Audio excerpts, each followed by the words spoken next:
उत्तर प्रदेश के जिला प्रयागराज में एक थाना लगता है पूरा मुफ्ती। और पूरा मुफ्ती थाना क्षेत्र में एक रेलवे स्टेशन है जिसका नाम है बमरोली। बमरोली रेलवे स्टेशन के पास में जो ट्रैक है वहां पर कुछ लोग जाते हैं। ये तारीख थी 22 अगस्त 2025 की रात लगभग पौने 12 बजे के आसपास। कई लोग थे, उनके पास एक लाश होती है और लाश को वो उस ट्रैक पर रख देते हैं और इंतजार कर रहे थे कि कोई ट्रेन आएगी और उसके बाद इसके क्षतिग्रस्त हो जाएगा या छत विकसित हो जाएगा। वो इंतजार कर रहे थे और इंतजार करते करते एक ट्रेन आती है जो कि डिब्रूगढ़ एक्सप्रेस गाड़ी होती है। जैसे वो उस लाश के ऊपर से गाड़ी गुजरती है उसके बाद लाश के कई टुकड़े हो जाते हैं। रात का अंधेरा था, उन्होंने अपने अपने मोबाइलों की टॉर्च जलाते हैं, एकदम पास में जाते हैं और जाकर देखते हैं। और देखने के बाद कहते हैं कि हाँ, इसके कई टुकड़े तो हो गए लेकिन ये अभी भी इसकी पहचान हो जाएगी। एक काम करते हैं, फिर से इस ट्रैक पर इसको लाश को रख देते हैं और जब दूसरी ट्रेन गुजरेगी तो उसके बाद और ज्यादा टुकड़े हो जाएंगे। दरअसल इस ट्रैक पर लगभग 204 ट्रेनें हैं जो लगभग 24 घंटे में गुजर जाती हैं। ट्रेन आ रही थी, जा रही थी और उसके लाश के छोटे छोटे टुकड़े हो रहे थे। जैसा उन्होंने सोचा था कि इसकी पहचान ना हो, ठीक वैसे ही हो जाता है। और उसके बाद फिर पुलिस तक ये सूचना पहुंचती है कि ट्रैक पे एक लाश पड़ी हुई है। पुलिस आती है, उस लाश को कब्जे में लेती है। कब्जे में लेने के बाद पोस्टमार्टम में बस यही आता है कि उसके छोटे छोटे टुकड़े हो गए हैं। लेकिन क्या हुआ, कैसे हुआ, इसके बारे में पुलिस ने जानने की तमाम कोशिशें की लेकिन पुलिस को जब सफलता नहीं मिलती है, ऐसे ही सूचना दी जाती है अलग अलग थानों में कि ये एक लाश मिली है, इसकी के बारे में कहीं कोई सूचना हो तो आकर यहां संपर्क कर सकता है। लेकिन कोई संपर्क नहीं करता। पुलिस मजबूरन 72 घंटे बाद उस लाश का अंतिम संस्कार कर देती है जो टुकड़े में लाश मिली थी।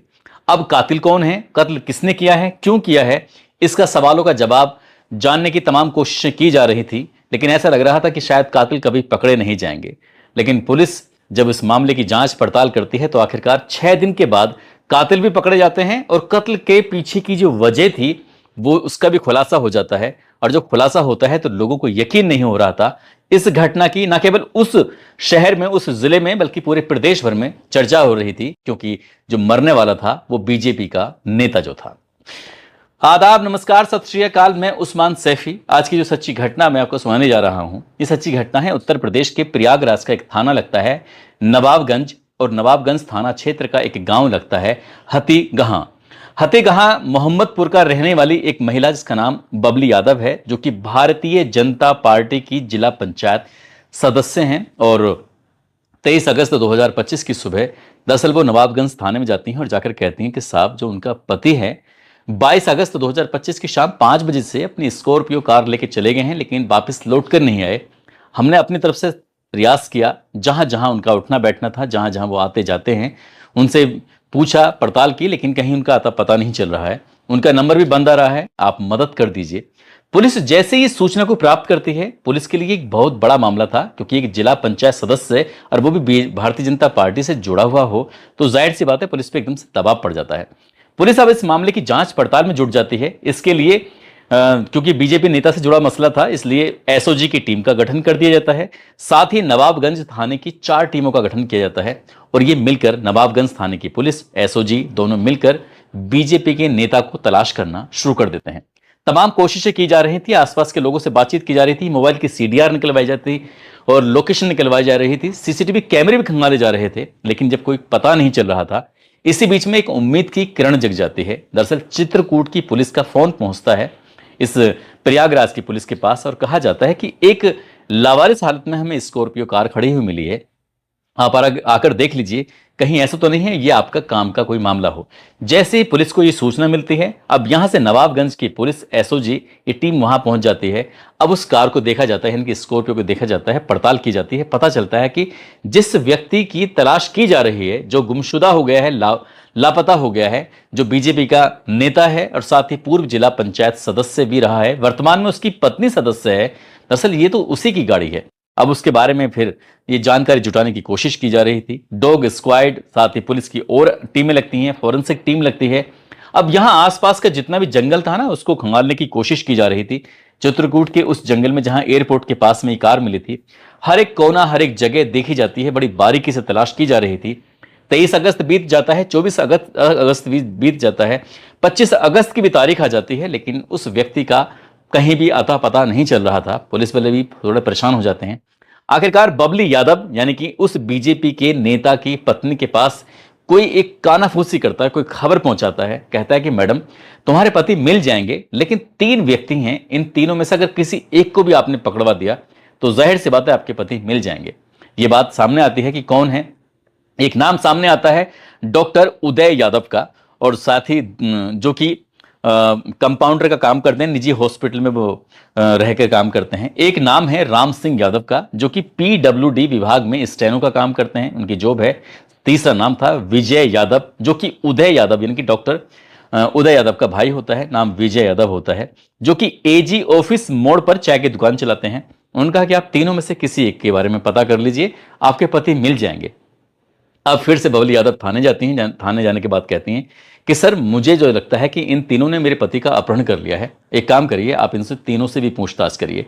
पुलिस अब इन तीनों की भी तलाश में जुट जाती है, लेकिन तमाम कोशिश करने के बावजूद भी आखिरकार इन तीनों में से ज्यादा किसी का पता चल नहीं पाता। लेकिन राम सिंह पकड़ा जाता है, भगवतीपुर चौराहे के पास से पकड़ा जाता है। साथ ही पुलिस ने जब दबाव बनाने की कोशिश की तो परिवार के लोगों को भी हिरासत मिला। इसमें उदय की सास को उमरपुर नीवा से लीला यादव को भी पकड़ा जाता है। अब इनसे पूछताछ की जा रही थी कि भाई हमें पूरी पुख्ता जानकारी है, हमें ऐसा लग रहा है कि बीजेपी के नेता के गायब होने में कहीं ना कहीं तुम्हारा हाथ है या तुम्हें पूरी जानकारी है, जो भी है बता दो।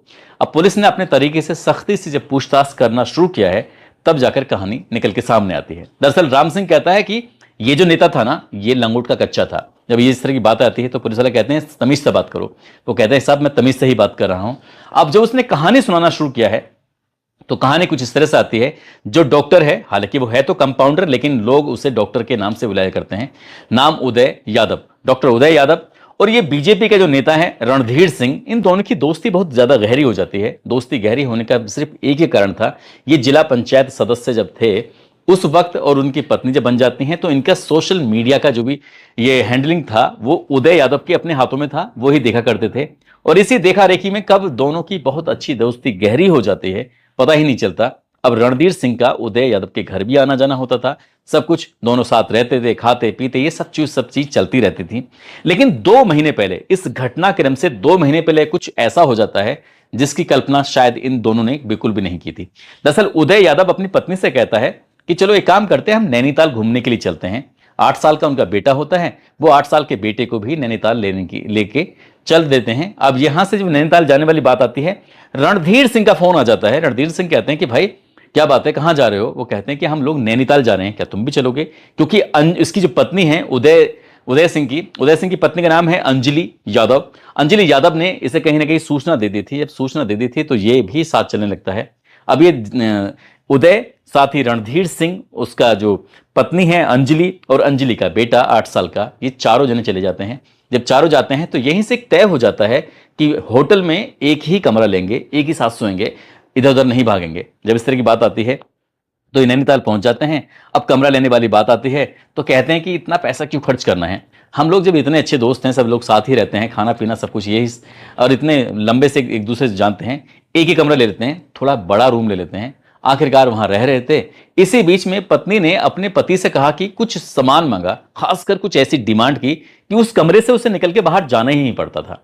अब जैसे वो बाहर जाता है, साथ ही उसका 8 साल का बेटा भी वहीं खेल रहा था। अपने बेटे से कहती है, बेटा अंकल से मुझे बहुत जरूरी बातें करनी है, एक काम करो तुम जाकर बाहर खेलो।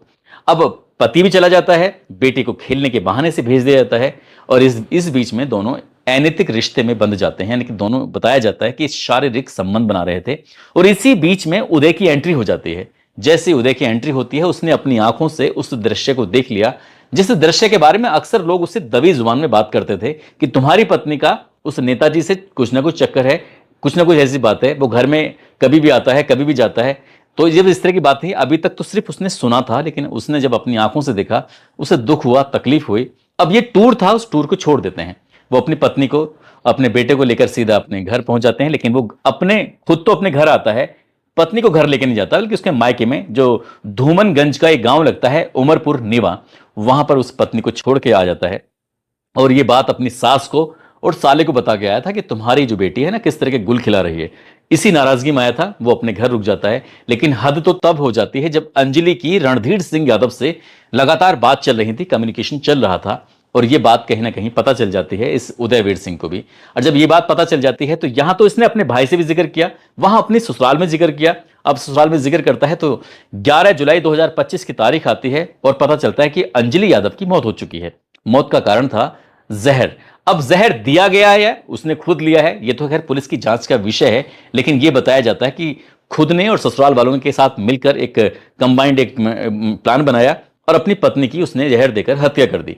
ये तो खैर पुलिस की जांच के बाद स्पष्ट हो सकेगा, लेकिन फिलहाल तो यही कहा जा रहा है। पुलिस को कोई सूचना नहीं दी जाती है और उसके बाद अंतिम संस्कार कर दिया जाता है। अब यहां अपनी पत्नी को लेकर, उसकी बातों को लेकर, रणधीर सिंह को लेकर उदय के मन में लगातार गुस्सा पनप रहा था। उसे लग रहा था कि इसका बदला तो लेना ही लेना है, हर हाल में लेना है, क्योंकि रणधीर सिंह को भी ये बात पता चल चुकी थी। उसने होटल में ये सब कुछ देख लिया था, तो इन दोनों की दोस्ती होना तो मुश्किल काम था। लेकिन उदय ने अपने ही ये दोस्त और रिश्तेदार बताया जाता है राम सिंह, उसका सहारा लेता है, जो कि PWD में स्टेनो का जो जॉब कर रहा था, उससे बातचीत करता है। तो राम सिंह को तैयार किया जाता है। अब राम सिंह ने रणधीर सिंह से संपर्क बनाया और संपर्क बनाने के बाद ऐसी बातचीत का सिलसिला शुरू किया, एक ऐसी कहानी सुनाई। उसने कहा कि हमारा नाम राम सिंह है और अंजलि यादव को तो आप अच्छी तरह जानते होंगे। एक दौर ऐसा था कि हमारा उससे प्रेम प्रसंग चल रहा था, हम उससे शादी करना चाहते थे, लेकिन क्या करें, वो हमारी किस्मत में नहीं थी और उदय से उसकी शादी हो जाती है और मुझे इस बात का बहुत मलाल है। ये बात जब कहते हैं दुश्मन का दुश्मन दोस्त होता है, तो ऐसा लगने लगा रणधीर सिंह को जैसे कि ये उदय का दुश्मन है और ये अब अपना दोस्त बन गया है। लेकिन ये कहानी थी, ये एक ऐसा था कि उसको सिर्फ एक ट्रैप किया जा रहा था, उसको एक फंसाया जा रहा था। राम सिंह ने ऐसा जाल बिछाया कर वो जाल में आ जाता है, दोस्ती गहरी हो जाती है और ये प्लानिंग कर लेते हैं। और प्लानिंग करने के बाद उदय ने अपने भाई से, जो कि चाय की दुकान चलाता था, विजय, उससे बात की, अपने साले से बात की और सास से बात की। साले और सास ने मिलकर रवि पासी का और जय सिंह का इंतजाम किया और उन्होंने कहा कि हम 50,000 रुपए लेंगे, इस बॉडी को जहां भी तुम हत्या करोगे हम ठिकाने लगा देंगे। तारीख चुनी जाती है 22 अगस्त 2025 की। नवाबगंज बाजार के पास एक ढाबा होता है, वहां बैठकर आराम से खाना वाना खाते हैं और खाना खाने के बाद खूब सारी शराब पीते हैं। और शराब इसको, यानी कि रणधीर सिंह को, पूर्व जिला पंचायत सदस्य जो कि बबली यादव के पति, जो बीजेपी के नेता हैं, उनको जानबूझकर ज्यादा मात्रा में शराब पिलाई जाती है। जब वो बेहोशी की हालत में हो जाते हैं, उसके बाद यहां से गाड़ी चलने लगती है और जो गाड़ी चल रही थी तभी कोई भारी वस्तु उनके सर में मारी जाती है और जो बेहोशी जैसे हालत में हो जाते हैं, उसके बाद उनकी गला दबाकर हत्या कर दी जाती है। लेकिन उदय का गुस्सा अभी भी शांत नहीं हो रहा था। उसे बार बार वो मरे हुए इंसान को जो पीछे पड़ा हुआ है गाड़ी में, उसको फिर भी मार रहा है, पीट रहा है, छेत रहा है और अपना गुस्सा जाहिर कर रहा है, क्योंकि ये सारी कहानी पुलिस को राम सिंह ने सुनाई थी। उसके बाद यहां से वो अलग जाते हैं। अलग जाने के बाद जो गाड़ी चल रही थी, इनका इरादा था कि इसको कहीं ठिकाने लगाते हैं, लेकिन रवि पासी और जय सिंह ने कहा कि इस लाश को हम अपने तरीके से ठिकाने लगाएंगे और ये बमरोली रेलवे स्टेशन के पास, ट्रैक के पास लेके जाते हैं। उन्हें पता था कि यहां से, इस ट्रैक से 24 घंटे में 204 ट्रेनें गुजरती हैं, जो एक्सप्रेस भी होती हैं और धीमे चलने वाली भी होती हैं। इस लाश के इतने टुकड़े हो जाएंगे कि कोई अंदाजा भी नहीं लगा पाएगा कि मरने का क्या कारण था। फिर भी उन्होंने एहतियात के तौर पर उसके चेहरे को किसी ईंट पत्थर से पूरी तरह से बिगाड़ दिया था, ताकि ऐसा ना हो कि इसके चेहरे की पहचान हो सके। और उसके बाद वो आराम से इत्मीनान से देख रहे थे। डिब्रूगढ़ एक्सप्रेस गाड़ी जब उस ट्रैक से गुजरती है तो वहां पर लाश रखी हुई थी और उसके कई टुकड़े हो जाते हैं, लेकिन उनको तसल्ली नहीं होती है। उसके बाद फिर से इंतजार किया जा रहा था कि और गाड़ी आएगी, उसके और टुकड़े होते हैं और जब उन्हें तसल्ली हो जाती है कि अब इसकी पहचान होना बहुत मुश्किल है, इसलिए वो वहां से निकल जाते हैं। रवि पासी और जय सिंह ये निकल जाते हैं, साथ ही जो तीन होते हैं, राम सिंह, विजय और जो उसका एक नौकर भी साथ में था, सुजीत, जिसका श्रीवास्तव जिसका नाम है। अब यहां से ये जब तीनों चारों निकलते हैं, इनका मकसद था कि हम चित्रकूट की जंगल की तरफ ये कार लेके जाएंगे और वहां जाने के बाद इसमें आग लगा देंगे। लेकिन जब ये गाड़ी एयरपोर्ट के पास पहुंचती है तो अचानक ये गाड़ी खराब हो जाती है और जैसे ही गाड़ी खराब होती है तो उसके बाद फिर ये वहीं छोड़ के उसको निकल जाते हैं। ये गाड़ी दूसरे दिन यानी कि 23 अगस्त को ही मिल जाती है। इस घटनाक्रम का खुलासा 28 अगस्त 2025 को हत्या के 6 दिन के बाद होता है, लेकिन लोगों को यकीन नहीं हो रहा था कि हत्या के पीछे की ये वजह है। बबली यादव ने तो यहां तक आरोप लगाया कि किसी बड़े नेता के कहने पर आकर ही हत्या की गई है, लेकिन वो बड़ा नेता कौन है कौन नहीं, उसके बारे में कोई जानकारी नहीं उन्होंने दी मीडिया को। साथ ही उन्होंने कहा कि जब इसकी उदय यादव की बहन की शादी होती है तो 2.5 लाख रुपए उधार लिया था। ये 2.5 लाख रुपए वापस लेने की बात कर रहे थे, वो ना देने पड़े इसलिए इन्होंने हत्या की है। लेकिन पुलिस के सामने जो बात आती है वो यही आती है कि अंजलि यादव, जो कि उदयवीर की पत्नी होती है, रणधीर सिंह के उसके साथ अवैध संबंध थे और इस अवैध संबंध के बारे में उदय सिंह को पता चल जाता है और इस बात पर उसकी हत्या हो जाती है। दोस्तों, इस पूरे घटनाक्रम को सुनाने का उद्देश्य किसी को परेशान करना नहीं है, किसी का दिल दुखाना नहीं है, बल्कि आपको जागरूक करना है, आपको सचेत करना है। और जिस तरह से जो बीजेपी के नेता है, पूर्व जिला पंचायत सदस्य, उसका काम धाम देखा करता था उदय यादव सिंह, और उसी ही की पत्नी से उसके अवैध संबंध हो जाते हैं। तो उसे लग रहा था शायद किसी को पता नहीं चलेगा, लेकिन ऐसे रिश्ते कभी छिपते नहीं हैं, वो देर से भी उनका पता चल जाता है। लेकिन इस बात की भी किसी ने कल्पना नहीं की थी कि उस नेता की इतनी बुरी उसे मौत दी जाएगी, बुरी मौत मिलेगी। फिलहाल पुलिस इस मामले के हर एक पहलू की जांच कर रही है, हर एक सदस्य को पहचानने की कोशिश कर रही है, इस पूरे घटनाक्रम में कौन कौन है, और कड़ियों को जोड़ने के बाद फिर चार्जशीट लगाई जाएगी और दोषियों को सजा दिलाने की कोशिश की जाएगी। दोस्तों, जाते जाते बिहार की रहने वाली जानवी चौहान हैं और छत्तीसगढ़ के अजीत पटेल हैं। जानवी चौहान जी को और अजीत पटेल जी को जन्मदिन की बहुत बहुत शुभकामनाएं, बहुत बहुत मुबारकबाद। और मेरठ के रहने वाले हरीश कुमार हैं, उनकी पत्नी पिंकी कश्यप हैं, आज इनके शादी की सालगिरह है, इनको शादी की सालगिरह की बहुत बहुत शुभकामनाएं, बहुत बहुत मुबारकबाद। कुछ लोगों ने नाम लेने की अपील की है। निधि राठौर हैं, अंजना शर्मा हैं, कुंवर आशीष सिंह चंदेला हमीरपुर से, रजा अंसारी बिजनौर से, हर्षित मीणा दौसा से, वंश कश्यप, तारीफ खान हैं, पुरुषोत्तम पटेल छत्तीसगढ़ से, इब्राहिम खान राजस्थान से, सरोजनी सोनी बिहार से, साजिद अली गाजियाबाद से, सोना सिंह, आकिल हुसैन रामपुर से, जय कुमार, दिशा कुमारी गुजरात से, वीरेंद्र कुमार श्रीवास अलीपुरा से। आप सब लोग अपना ख्याल रखें, सुरक्षित रहें। जय हिंद, जय भारत।